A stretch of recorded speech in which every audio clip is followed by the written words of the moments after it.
and we specialize in support and training and education in the areas of innovation, entrepreneurship, and creativity. And that covers, student bodies within Trinity on our undergraduate and some of our postgraduate offerings. And then, of course, it covers outside the walls of Trinity's for some of our postgraduate offerings, and indeed for our professional education offerings. And today we're here on the professional education side, and we're going to be talking about innovation disruptors. And that topic is related to our Leading Innovation program, which is starting next March. And for people who are interested in registering for that program or hearing some more detail about it, I'll be talking a little bit about it at the end of the session, and you can ask any questions about the program then. But for the moment, we'll jump into the roundtable discussion. Just a couple of housekeeping things. This event is being live streamed, so if you prefer to not have your face maybe show up on the stream, feel free to turn off your video now. We would love to have you interacting and talking to us. The best way to talk to us during the session is to pop comments into chat, and you can put in a question at any stage during the session, and I'll do my best to pick it up and to pose it to the panel. So feel free, please, to use the chat function for that. And then, as I said, towards the end, we'll have a Q&A, and you can, pop questions into chat or come on verbally if you'd like as well. But first off, we're going to wait. I'm just going to stop sharing for a moment. First off, we're going to ask you all a question, and we're going to pop in a little poll. I'm going to launch it now. So you should be seeing it. So the question we'll ask you to complete and fill in the blanks on is: my current working environment either supports, hinders, or halts innovation and collaboration? So I can see some responses coming in already. Thank you for those. We'll give it another little bit of time.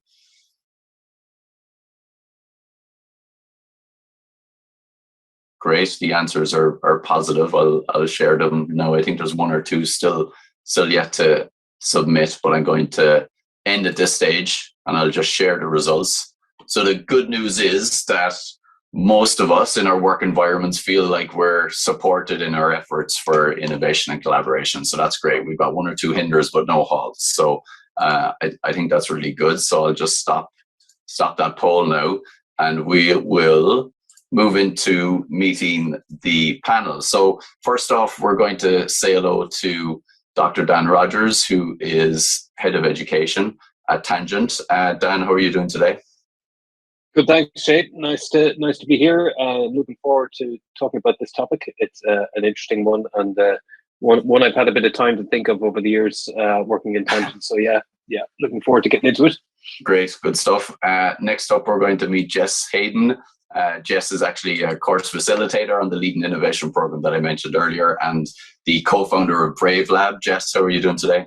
Good, thanks. Again, like Dan, been thinking about this one a lot. I'm not sure I have all the answers, but it's something that I'm sure we'll have a good discussion about. Yeah, for sure. Any thoughts on the poll results there? Were you surprised?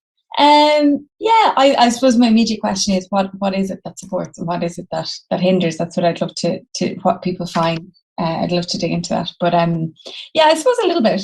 I kind of thought more people would say that there's hinders there. But it's good. It's good news, as you say. Yeah, great. Okay, thanks, Jess. Nice to have you. And finally, we'll meet Jonathan Sinden. So Jonathan works in Bank of Ireland, and he works in customer experience and service design. Jonathan, how are you today?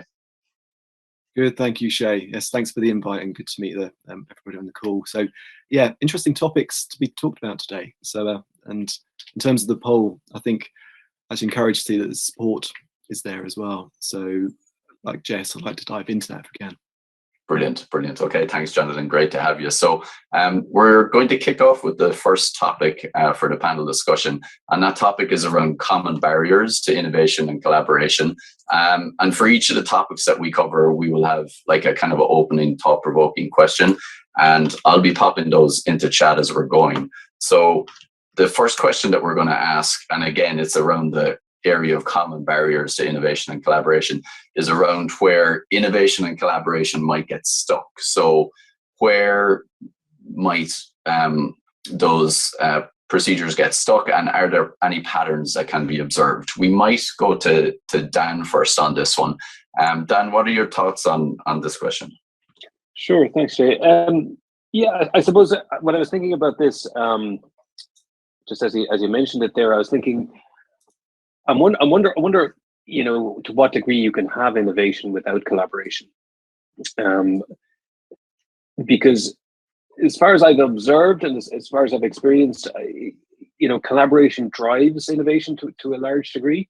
So if we think of like the kind of practices that we would and the frameworks that we would often think about or associate with innovation, like design thinking, for example, I mean, that is really about diversity of perspectives, and when you've got diversity of skill sets, you know, people with different ideas, different life experiences, it's all of these different perspectives that tends to result in something creative. And then obviously innovation is that implementation of that creativity. So diversity of input and collaboration is just key to that, really. Also, if we think about the kind of prototyping and testing of new ideas, again, thinking of the framework of design thinking, that's very much a collaborative process. You know, you present an idea, you get feedback, you get it quickly, and you're in a position then to improve on that idea. Also, I think collaboration is really important because it creates a sense of shared ownership of a new innovation. So I mean, innovations kind of start often small, you know, and they need support on the ground. So sort of building that sense of shared ownership is really important. Some of the common blockers, and people will be familiar with these, but they're the things that we hear again and again as kind of barriers to innovation. You know, often people don't, in an organizational context, maybe they don't feel they have a voice or a platform to express a new idea or a way to sort of give that legs, you know, a vehicle for creativity or a vehicle for trialing something new. So a lack of a voice, I think, is often a barrier. They just don't have enough time as well, you know, not enough time in the working day. And I think that some of the big organizations have, you know, gone some way to address that with the 70-20-10 rule of, you know, 70% being your day-to-day, 20% being your improving kind of work-related projects or improving ideas related to work, and then 10% on new experiments. Not every company is in a position to kind of put that in place, but that's a great model for kind of encouraging innovative thinking within an organization. So yeah, I suppose in terms of how you overcome those, I do think a lot of innovations start small. I do think there's a certain sense that innovation has to have that sense of working with other people to be effective, both in terms of that shared ownership that I mentioned, but also that sort of collaborative and creative atmosphere that is present when new thoughts and ideas are sort of come into being. You know, I do think innovation also needs to be trackable. You know, so I do think KPIs are really important in terms of how we measure, you know, companies' return on investment with respect to innovation, or just how, you know, are we meeting our sort of innovation targets, and determining then to some degree, you know, where that responsibility lies, because often an organization has a department or a group that's responsible for innovation. So some discussion, I think, needs to be had in most organizations as to, you know, innovation can happen at any level, and how do we create an environment where that's possible. And then lastly, maybe I'll just mention Harvard Business Review did some research. It was actually a couple of years ago now, where they asked a lot of innovation leaders specifically, you know, what were the common obstacles to innovation in large companies, and they got 270 responses. And it's really interesting because the top response was politics and turf wars. So different departments within organizations saying, you know, if we start to innovate in this area, we'll be stepping on somebody else's toes. And I just think that's a really interesting outcome, you know. And second to that, and I gather it's probably related, is cultural issues. So cultural issues in organizations where, you know, there's mindset, you know, about how maybe we've been doing things a particular way and a reluctance to change, you know. So it's just interesting that those are the kind of things that come out as people identifying as barriers. So yeah, I think they're all things that can be addressed, and things that I think speak to some of what I mentioned earlier in terms of creating that sort of sense of collaboration in cross-functional and collaborative kind of environment that can yield innovative outcomes. Yeah, thanks, Dan. There's so much there, like culture, voice, time, politics.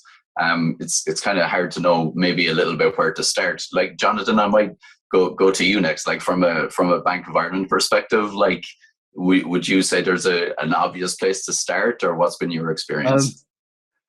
Yeah, do you know what is? There isn't an obvious place to start, but I think there is.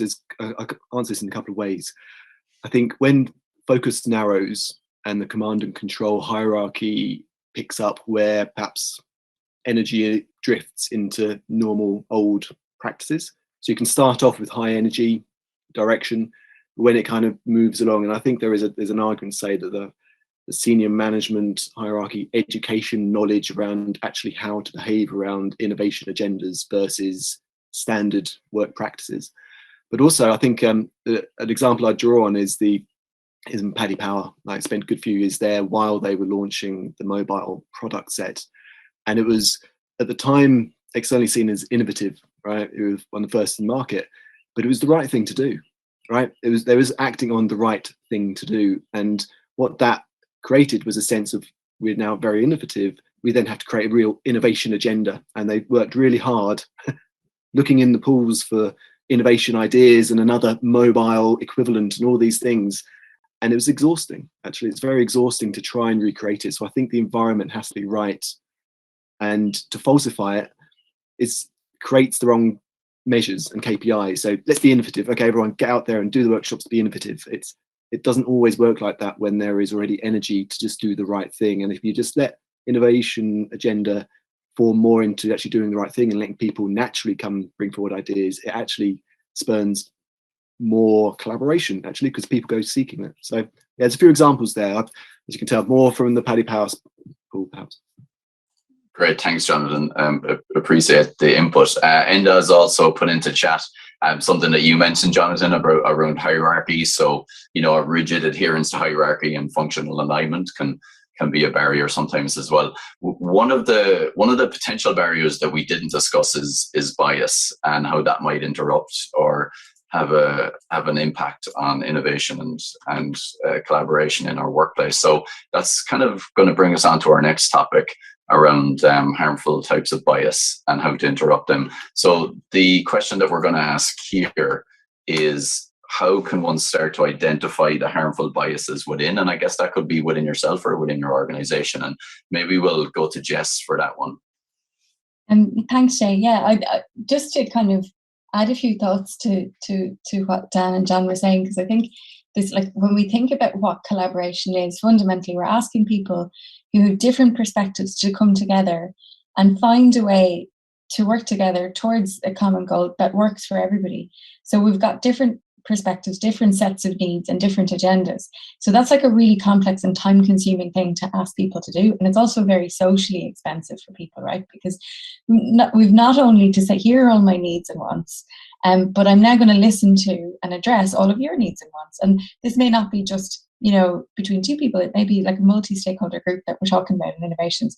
So I think sometimes what I was interested in what John was saying about, like, that the energy flows towards this, like, oh yes, we're innovating now, or there's a new technology that we need to embrace. And if people want to do it, they find ways to go through those lists of needs and wants and address them in a way that works for everybody together. But if we don't do that, if we're bringing people together and we're saying, go innovate, and they don't have that time to figure out how to point all in the same direction, we get conflict instead of collaboration. And that conflict will be really interesting for us, because it will probably come out in interesting ways. People might be passive aggression, it might be kind of passive resistance, but we might have the odd flare up, but the reality is that's just going to distract us from the reason we brought people together in the first place. But to go back to your question there about bias, I think, look, bias gets us through the day. It's our way of making sense of the world. We come up with these categories that help us shape information. And like there's an onslaught of information, but especially when you're trying to do stuff that has never been done before, you're going to go back into your kind of cognitive roadmap and say, oh, Jesus, what does this look like? Where have I seen this before? And that's where bias will start to creep in. And when we've got homogenous teams that have, similar perspectives for whatever reason, we tend to see homogenous output. And we also tend to see people designing solutions in their own image. There's loads and loads of examples of this. Facial recognition software. There's a fabulous researcher in MIT, and she's the subject of the Coded Bias documentary on Netflix, which is a really good watch. If even the trailer alone, I think, is good if you don't have access to Netflix. But her first experience of using facial recognition software fell over because it didn't recognize her skin tone. She had a darker skin tone, and she realized that all of the people that produced this facial recognition software were lighter in skin tone, and that's who it was designed for, that's who it was tested on.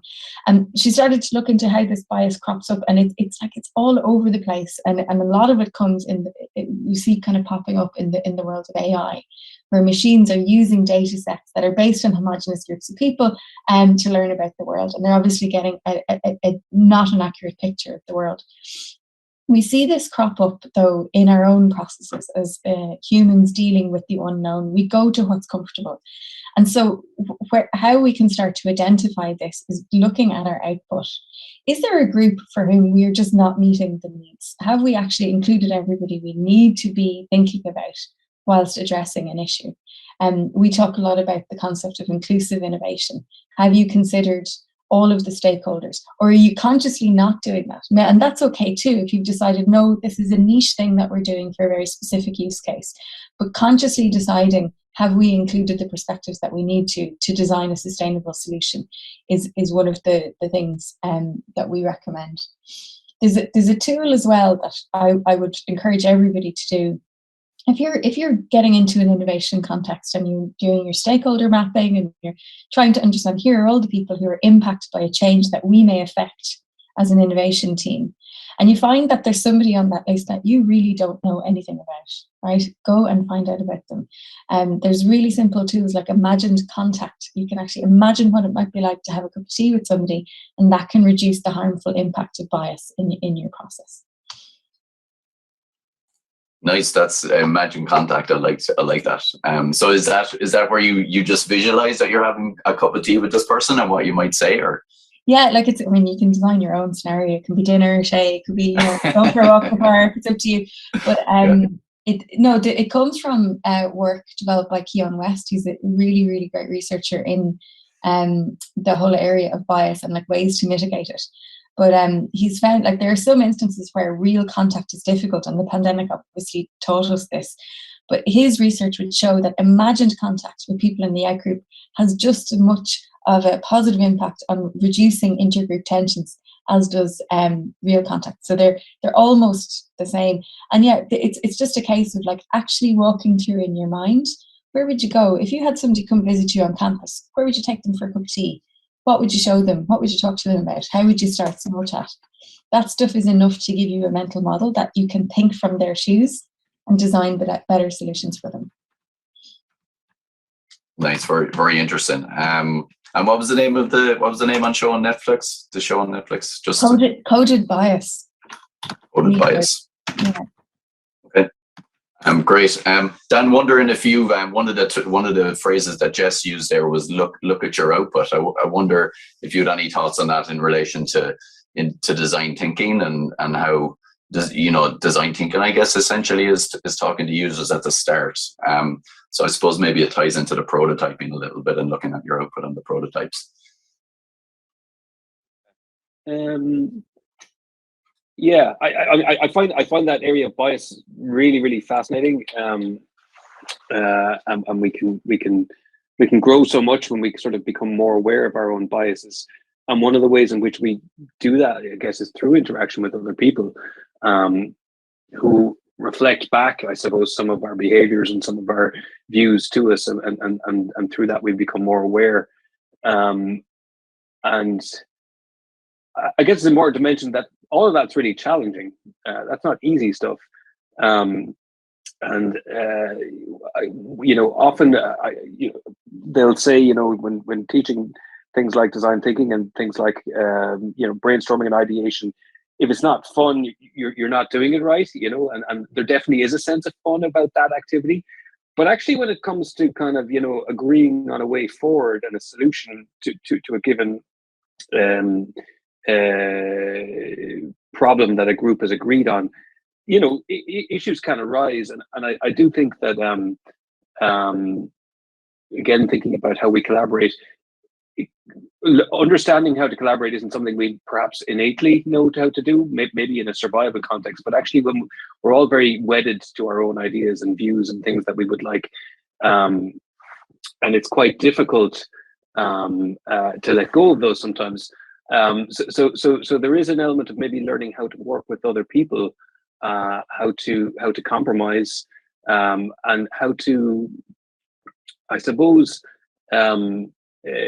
what would you say, combine ideas, because the tools like the kind of yes and sort of behaviors that we use are infinitely helpful, because it stops, I suppose, people shooting down ideas, and creates a safe environment really where people can come up with new suggestions and build on others' ideas. And typically then that's how truly unique things emerge through that sort of cross-fertilization of ideas. Thanks, Dan. Jonathan, anything to add on this area of biases? Yeah, I think both Jess and Dan have said some really important pieces around how to go about it. And I think in Bank of Ireland, what we've noticed is that obviously I joined the company a good few years ago, and it was about methodology. And Dan's mentioned service design and design thinking and these kind of methodologies, but a very simple one is what I call penny drop moments, where actually we're getting people who have never actually interacted with customers who are producing products which customers receive, and doing basic usability testing, the basic getting people behind the glass screen and watching and observing and recognizing that how they would expect a customer to use something is not how they use it. And that in itself was a revelation in as much as it was innovation for the organization, because it was a new methodology.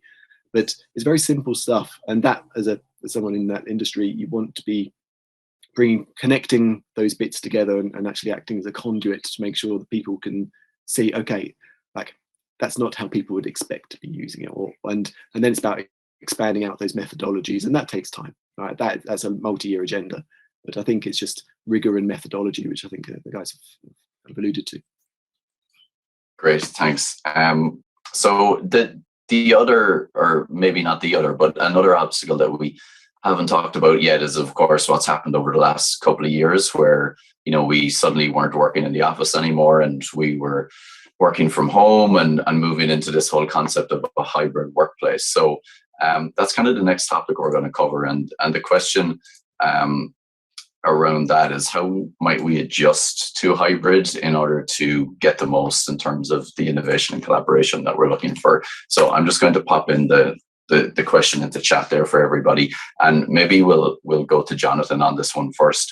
So Jonathan, like, I guess, what's been your experiences of hybrid? How might you adjust to hybrid or keep some elements of hybrid in order to to promote more innovation and collaboration? Yeah, so my experience of hybrid was, I was for an organisation such as Bank of Ireland. I was working hybrid. I live in Galway ordinarily, so I was my office was in Dublin. So for an organisation which was very head office and obviously distribution network oriented, that was like I had to adjust to that, and there was only very few of us doing that. And then obviously it exploded, and obviously we had March 2020.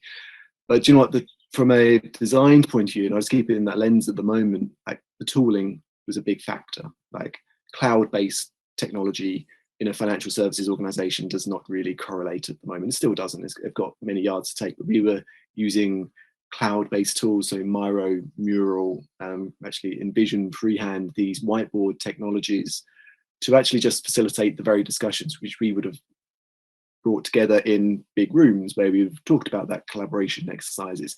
And I think the revelation for the bank was actually they can do this, and actually they can do it perhaps more rapidly and lo and behold, 2 of the head offices are shut down, and there's only one, and try and squeeze 3 buildings worth of people in that, clearly not going to happen. So hybrid is very much here to stay in that model. And I think the other factor around hybrid is that initially it was on the staff. It was on the staff to start to think about how they solve these problems. The equity in the conversation, it's me versus we now, right? It's like I've got more agency within my life, so therefore where is the organization coming to meet me? And therefore, and I think that's what hybrid will start to emerge, is this kind of more equitable conversation around the way we solve these problems, versus it being HR and people services telling you this is what you're going to be doing, and these are the tools you've got now. Actually, the demand is greater. So I think fundamentally underpinning it all is a lot of the tooling which makes one's role even more effective in light. And I think Zoom has been great, but when you start to combine the Zoom and perhaps the technologies where you can whiteboard as you go, and much been said about metaverse and all this sort of stuff, and let's just see where that happens. But I think it's more about when these technologies coincide to a more effective work environment where you can perhaps go in and partake in a whiteboard without being physically present. Imagine that, and still have the same rich conversation. That's, I think, is an interesting thing which is coming down the line. So great. Yeah, and you mentioned Miro and other collaboration tools, so you started using those extensively. Yeah, we have now running the gauntlet of cloud-based technology, which I think many organizations are going to have to wrangle with and have been wrangling with, because obviously in a regulated environment and how that works. But I work through a Mac. All my colleagues in the bank work through a PC, and so we've kind of got this duality of networks. So but essentially that all has to coincide. The need is there. Now we have to solve for it. And that's going back. So I'm sure a lot of the IT and technology teams are having to solve these needs. And I can only imagine their innovation agenda, without it being an innovation hat, is to solve a problem which has become present. And they're starting to do that. And that software is starting to manifest itself in ways perhaps it wouldn't have done so at the speed it is now. So, which is only encouraging for all workforce, whether that's employer or employee. Great. Jess, any additional thoughts on the area of hybrid? Right, yeah. Yes, I do, and I think it was really interesting to see just how important the tooling is in like the crunchy period that it takes for people to figure out what can be done with what's there, and what the missing things are, what are the needs that are currently being unmet. But I think the extra layer to that is we've helped some clients kind of with that transition, because it was very obviously a reactive transition at the beginning for many places, and then they started to think about it a little bit more. And one of the things we realized, we ran a design thinking process with a couple of different clients, and we found that what was missing was we weren't explicitly stating how we were going to do things in this new world where we have different people dialing in from different places and different contexts. And just like a really simple thing, like being explicit about how we're going to do specific things, like introduce people when they join the team or join the company, and having a plan for if the person joins us virtually and we don't know when they're going to get to meet people in person, this is how we're going to do it. Or when and if we can get to do stuff in person, this is how we're going to do it. That being explicit about simple stuff like that gives people a certain amount of certainty that just allows them to get on with it. And other things about like camera on, camera off. Whatever you decide with regards to virtual meetings, be explicit, just give people that level of certainty. And I think because we were so rushed into that mode of working, many of us, we now have to go back and be explicit about this is the best practice, this is the way to do it. And just kind of go over things and refine a little bit. And it does smooth the edges for many people. Yeah, just you mentioned camera on, camera off. One interesting tool on Zoom that is potentially better for your mental health is turning off self-view, so you can't see yourself during the meeting. So if anyone wants to learn how to do that, you just hover over your video and click on the 3 little dots and just click hide self-view, and you don't have to look at yourself looking at yourself in a meeting, which can help sometimes. There's an interesting question came in on the chat from Niev around whether hybrid is is better than in person or vice versa in terms of productivity and creativity. I guess what we're saying is that there's just kind of pros and cons to both maybe. Dan, do you have any thoughts on that? I think some of this can come down to preferences, individual preferences for working, personality types, introversion, extroversion. I think also the type of work that people are engaged in at a given time and the type of project can feed into that. I would say the jury is probably still a bit out as to what is better and maybe how we even define better. But I think different, like hybrid is definitely different than in person.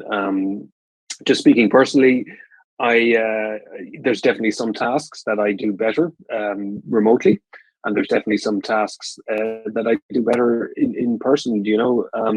I do believe fundamentally we are social beings, and I don't think we can assume or we can achieve that same level of interaction and connection virtually. Now, I have no evidence to back that up, but it's a hunch and a feeling. I mean, this is obviously a hot topic for us in education at the moment. The future of the digital classroom and hybrid education delivery, and accommodating kind of preferences going forward, because obviously the landscape has completely changed now, both the working landscape as well as the education landscape. And we've got to balance what people would like against, I suppose, what people will benefit from as well. And an enhanced understanding of all of that, I think, is probably still to come. So yeah, I certainly welcome hybrid learning and hybrid working, but I do think it's task dependent. And I think one risk of having organizations working largely remote, and we do see, like, you see when jobs are being advertised now at the moment, a lot of them are calling out very specifically if it's hybrid, if it's remote, if it's in person, so that there's no confusion around that. And yeah, I think one of the things that is difficult to do, and just touched upon it, is like, how do you ensure that, how do you define your culture when you have some people that you haven't met in person, and how do you onboard new people, but how do you sort of you run the risk of having two separate cultures within an organization, I think, if you've got people who are at home or remote for the most part and people who are in person for the most part, just by how people will interact and what relationships will develop as a result. But yeah, some thoughts. Yeah, and a difficult, another layer to try to consider, like the different kind of groups of employees that you might have in an organization, those that never will come in and those that come in sometimes and those that are always in, so it's trying to build a culture around all of those would be quite difficult. Thanks a million, Dan, for your thoughts, and thanks, Jess and John, as well, for your thoughts. I suppose I don't want to go over time, so I'll just segue a little bit. So to summarize, I suppose, some of the things that we talked about, we talked about the importance of culture and voice, and we had a discussion about hierarchy as well, and giving people agency. And Jonathan mentioned that staff have more agency now to influence all of this, and those topics, including biases, are a lot of the topics that we'll be covering in the Leading Innovation program, which is starting next month. And I'm just going to share my screen quickly, just to give you a little bit of a feel as to what's covered in that program. So the program runs over 8 weeks, and it starts at the start of March. And you can see the session titles there. So we'll be covering some topics that we discussed today, like bias, diversity, and also other things that we discussed in a previous roundtable around emotional intelligence. The other aspect of the program that we're very excited about is the greenhouse sessions that we'll run. So these are kind of 3 separate collaborative facilitator-led pure learning sessions where participants can bring in their own challenge related to the subject area in their organization that they'd like to work through. And over the course of the program, and as you are learning the content, you'll also be talking to your peers and to the facilitator to help progress through that challenge and bring it to something at the end of the program that's a tangible deliverable that you can bring back to your organization. So, what you bring in the challenge can come out at the other end to something that will make a difference and have an impact to your organization. If you would like to learn more about the program, you can visit tcd.ie/tangent. You can email me directly at tangentcourses@tcd.ie. And you can also book time in my calendar. I'll pop in the link for booking time in my calendar in the chat there now in a second. We'll chat to you more about the program if you're interested, or any of our other offerings as well if you'd like to chat. So we're nearly there. Thank you, everyone. All I'll say is, if anyone would like to ask a question to the panel, feel free to pop it into chat now, or indeed you can unmute yourself and ask a question that way as well.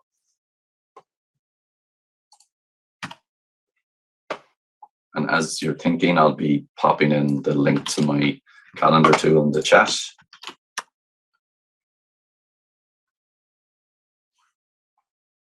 Just see if there's anything else in there.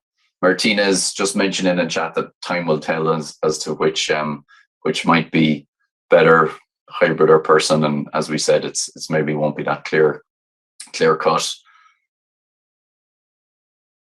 Gwen is interesting comment about morale definitely being higher with a hybrid model. Gwen, would you like to add anything to that verbally, or no pressure? Yeah, I definitely find in the team that I work with, there's 9 of us all together, and we have had a hybrid model. We're an essential service. We've had a hybrid model since the start of the pandemic, and morale is definitely way higher amongst our team. We can see it every day, and now it's beginning to plummet because they're faced with the choice, or they're faced with the idea of having to come back to work full time and having to come back to the commuting and the parking and the traffic and the whatever. And, they're not keen to do that. And they all feel that they can work better separately and, come into the office, as Dan said earlier on.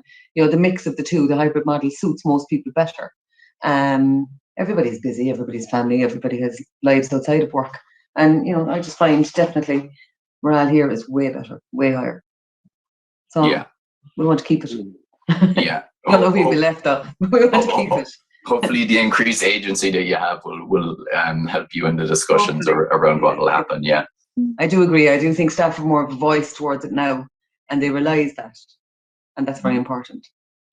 We actually did a bit of research last summer for an organisation that had kind of offices transatlantic, and like some of the people we interviewed for user research were in the air going transatlantic 4 times a month prior to the pandemic. And when they realized what time they got back and what they were using that time for, they were very, very clear, like, no matter what happens, we're not going back to that. Mm-hmm. And others then similarly, who would have an hour, 90-minute commute in the morning to go to an office where they weren't even sure they were going to see the people that they would want to work with anyway, because of the way this organization was set up. Why would I do that? Why would I spend 90 minutes in my car, pay for parking, all the things, to not know whether or not I'm going to see the people that I want to work with? So I think our hybrid should be here to stay, and whether or not we'll get it, do it properly, I think is the key question. Absolutely. Yeah. Thanks, Gwen, sorry, Dan, did you want to add something? Just to say, I think the onus has shifted over the last couple of years to organizations to trust their staff, and also this kind of sort of do away with this kind of mindset of presenteeism. If people are on site, then they must be working and working hard if we can see them there, and then also to define and help kind of in terms of definition of people's roles, so that people understand what they need to be doing, and that's easily sort of tracked against KPIs or whatever. You don't need to be seeing them doing it, but you can good line management means that you're supporting them even though you're not kind of physically present with them. The only thing I would say that sometimes can be a challenge is that in a remote setting, you know, so much interaction is very outcome and output focused. All meetings and everything, you know, have a very clearly defined outcome, and that's quite exhausting. You know, and a lot of people would say, you know, report kind of fatigue associated with online meetings and, you know, repeated online meetings. And it'd be interesting kind of comparison to do, you know, if you were meeting in person the same length of time or same volume than people meet online. Just interesting to see what, you know, the differences are in that experience. Yeah, for sure. I think we're at time, everyone. So all that there is left to say is thanks very much to my panel. So thank you, Dan, John, and Jess, and thank you everyone who's attended. Hope you all have a good Wednesday, and maybe we'll see you soon at another session. Thanks, Shay. Thank you. Thanks everyone. Cheers. Thanks, Bye-bye. everyone. Everyone. Thanks, Shay. Thanks.